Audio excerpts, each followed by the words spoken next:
কাটমানির টাকা ফেরতের দাবিতে মালদার ইংরেজবাজার পৌরসভার 4 নম্বর ওয়ার্ডের তৃণমূল কাউন্সিলর অশোক সাহাকে ঘিরে বিক্ষোভ দেখালেন 4 নম্বর ওয়ার্ড এলাকার ব্যবসায়ীদের একাংশ। বৃহস্পতিবার তারা মালদা জেলা আদালত চত্বরে কাউন্সিলর অশোক সাহাকে চোর আখ্যা দিয়ে তার জামা ধরে টানা হেঁচড়া করেন। দোকানের নামে নেওয়া কাটমানির টাকা ফেরতের দাবি জানান।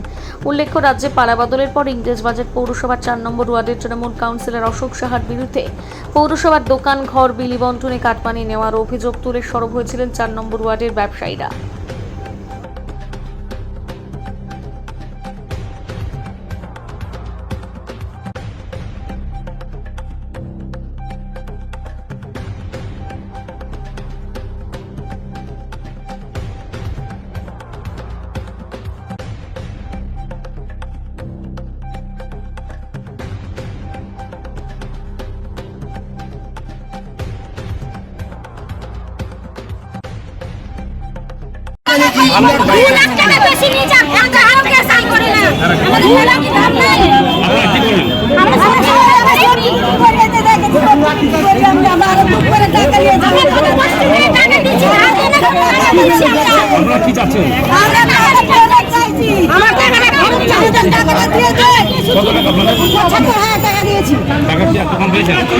দেশের মধ্যে এসছে তো কোর্টে নিজের কাজে এসছে, এবারে ওই পুট আউট করতে এসছে।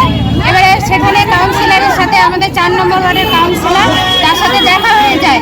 এবারে ওখানে উনি কিছু বলেননি, ওনার সাথে যে ছিল সে এরকম করে ওনাকে একটু বলেছে, যাই হোক রাগের মাথায়।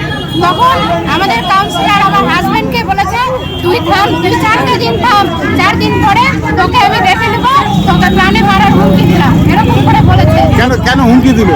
হুমকি দেখেছে আমার হাজবেন্ড আমাদের বাড়ির সামনে মন্দির, মন্দিরের সমস্ত টাকা পয়সা আত্মসাৎ করেছে, ওর কাছে সমস্ত এভিডেন্স আছে।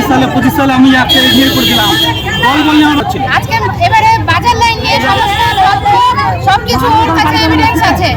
আজকে মনুষার এগেইনস্টে গেছে বলে আমার হাজবেন্ডকে এরকম রাস্তাঘাটে যখন তখন মানে মেরে ফেলার হুমকি